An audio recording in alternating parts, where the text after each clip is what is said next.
Hi guys, it's Steve again. Now I haven't done a video for a while, but I thought I'd do a video on how to zero out your TS55 saw.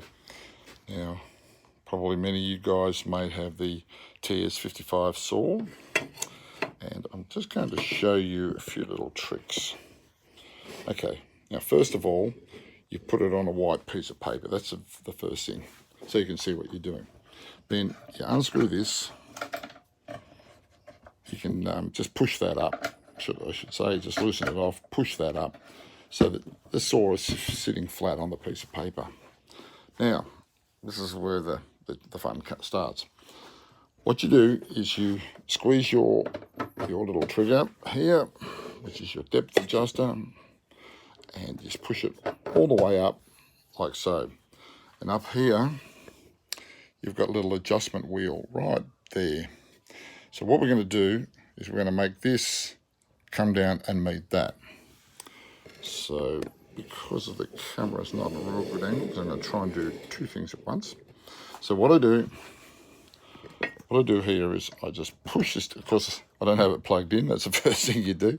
So you just push this down so that this meets, see how it hits the top of that, like so? Right.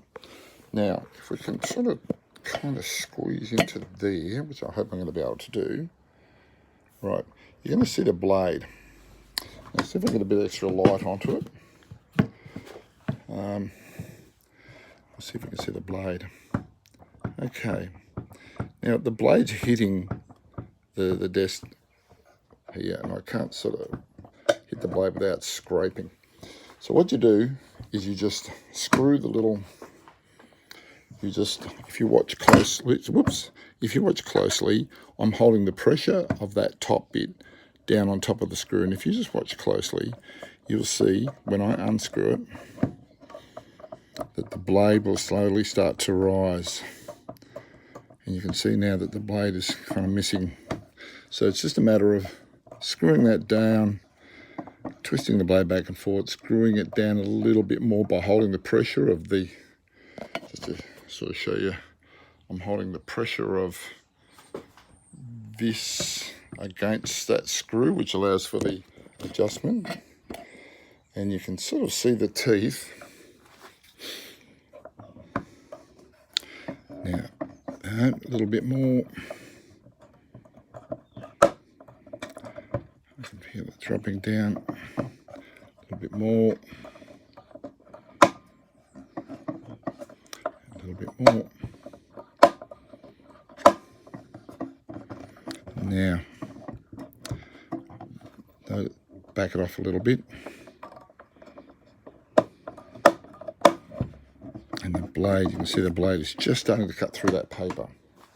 So that now, irrespective of the gauge on top, that's zeroed out. So now when you push down and you're on the rail here, see you're on 10.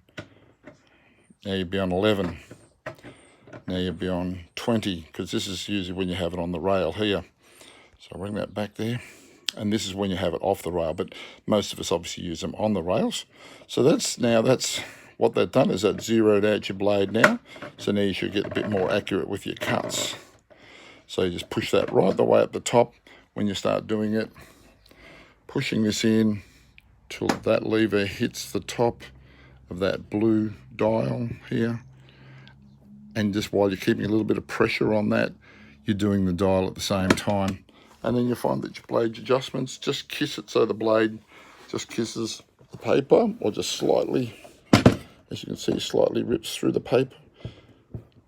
And there you go. So it's all probably twisted. The video is probably twisted as such because of my great camera skills. But that's today's little TS55R tip on how to adjust the blade to zero out. Yeah. Okay, see you guys.